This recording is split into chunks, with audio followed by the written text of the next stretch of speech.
18তম শিক্ষক নিবন্ধন পরীক্ষার চূড়ান্ত ফলাফল প্রকাশিত হবে 4 জুন 2025 অর্থাৎ ঈদের আগে।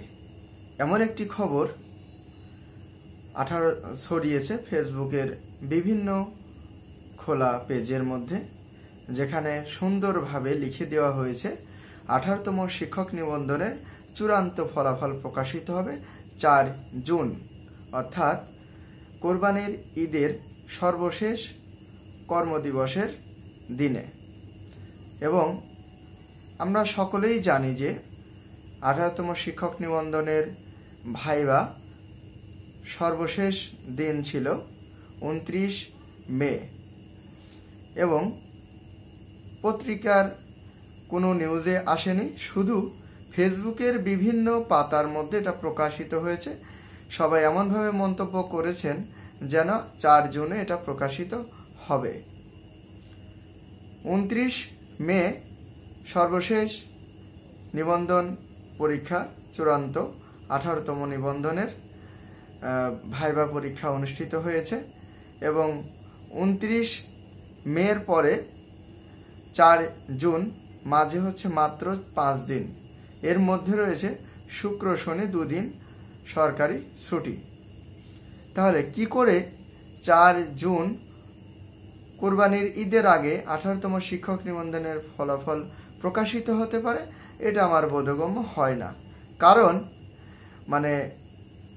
যারা কর্মচারীবৃন্দ রয়েছেন 18তম শিক্ষক নিবন্ধনের যে কার্যক্রমগুলো যারা পরিচালনা করছেন, তারা এতটা অস্থির হয়ে যান নাই যে 4 জুন নিবন্ধনের ফলাফল তারা প্রকাশ করবেন।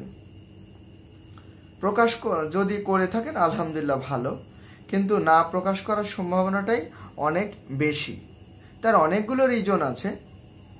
তার মধ্যে প্রথমত আমি যেটা বলতে চাই, এ যাবৎকাল যতগুলো নিবন্ধন পরীক্ষা অনুষ্ঠিত হয়েছে তার কোনো একটি পরীক্ষাও দেখাতে পারবেন না কেউ যে ভাইবা শেষ হওয়ার 5 দিন পরেই চূড়ান্ত ফলাফল প্রকাশিত হয়েছে, এমন একটি পরীক্ষাও অনুষ্ঠিত হয়নি। সুতরাং অনেকেই আবার ফেসবুকের মধ্যে এটাও লিখেছেন যে এরকম বহু রেকর্ড রয়েছে যে নিবন্ধন পরীক্ষার চূড়ান্ত ভাইবা হওয়ার পরেও তার 5 দিন পরে বা 3 দিন পরে বা 4 দিন পরে রেজাল্ট প্রকাশিত হয়েছে। যদি হয়ে থাকে তা আলহামদুলিল্লাহ ভালো, কিন্তু না হওয়ার সম্ভাবনাটাই বেশি রয়েছে। কারণ আমরা জানি যে ইতোপূর্বে যে সকল নিবন্ধন পরীক্ষা অনুষ্ঠিত হয়েছে তার মধ্যে কোনো একটি পরীক্ষার ফলাফল এত দ্রুত প্রকাশিত হয়নি। আর এনটিআরসি এর পক্ষ থেকে এখন পর্যন্ত কোনো কর্মকর্তা মুখ খোলেননি যে 4 জুন পরীক্ষার ফলাফল অর্থাৎ চূড়ান্ত পরীক্ষার ফলাফল প্রকাশিত হবে।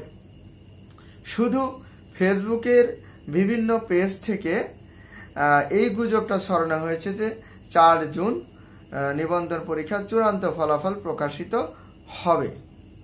এটা শুধু পেজের রিচ বাড়ানোর জন্য কিংবা ফলোয়ার বাড়ানোর জন্য, কমেন্ট করলে ফলোয়ার বাড়বে তার কারণে তারা এই ধরনের গুজব ছড়িয়েছে। কিন্তু এনটিআরসি এর কোনো কর্মকর্তা এখন পর্যন্ত কোনো গণমাধ্যম কিংবা তারা নিজেদের ভেরিফাইড পেজ থেকেও কোনো ধরনের মন্তব্য করেননি। সুতরাং আমার মনে হয় না যে 4 জুন এটা প্রকাশিত হবে ফলাফল। এখন পর্যন্ত কোনো একটি পেজে বা ভালো একটা ভেরিফাইড পেজে প্রকাশিত হয়নি যে 4 জুন হবে। বিভিন্ন ফেক পেজ বা যেগুলো ভেরিফাইড পেজ না, সেই ধরনের পেজ থেকে নানান মন্তব্য করা হয়েছে যে 4 জুন 18তম শিক্ষক নিবন্ধনের ফলাফল প্রকাশিত হবে। এরকম কোনো আশঙ্কা পাওয়া যাচ্ছে না। আমার মনে হয় না এরকম ভাবে প্রকাশিত হতে পারে ঈদের আগে। তো যারা আমিও একজন 18তম শিক্ষক নিবন্ধনের রিটেন ভাইবা দিয়েছি আলহামদুলিল্লাহ। আল্লাহ তাআলা যদি চান অবশ্যই আমি পাশ করবে ইনশাআল্লাহ। তো এই কথাই রইল যে চিন্তা করবেন না যারা পরীক্ষার্থী ভাই বোনেরা, 18তম শিক্ষক নিবন্ধনের ফলাফল ঈদের আগে হোক পরে হোক এক সময় হবে, এটা নিয়ে দুশ্চিন্তাগ্রস্ত হবেন না, উৎকণ্ঠিত হবেন না যে 4 জুন প্রকাশিত হবে। যখন হয় হোক, আমরা সবসময় আল্লাহর উপর তাওয়াক্কুল করব, কারণ আল্লাহ তাআলাই রিজিক দাতা এবং তিনি সকল কিছুর মালিক। আর সব সময় আল্লাহ তাআলার উপরে শুকরিয়া আদায় করবো, আলহামদুলিল্লাহ আল্লাহ তাআলা যা করেন ভালোর জন্য করেন। সুতরাং মহান রব্বুল আলামিনের প্রতি আমরা সবসময় শুকরগুজার করব এবং আল্লাহ তাআলার উপর বিশ্বাস রাখব, তিনি আমাদের একমাত্র সফল কাম দানকারী এবং আল্লাহ তাআলা ছাড়া আমাদের আর কোনো স্রষ্টা নেই। তিনি আমাদের সকল কিছুর মালিক এবং তার উপর আমরা পূর্ণ আস্থা রাখব, ধৈর্যশীল হব, আমরা অস্থির হব না। তো আমরা এটা আশা রাখতে পারি, ঈদের আগে হোক কিংবা ঈদের পরে হোক আমাদের ফলাফলটা প্রকাশিত হবে এবং 18তম শিক্ষক নিবন্ধনের যারা আমরা ভাইবা দিয়েছি, আল্লাহ তাআলা যেন আমাদের সকলের মনের আশা পূরণ করেন, সে আশাই ব্যক্ত করে শেষ করছি।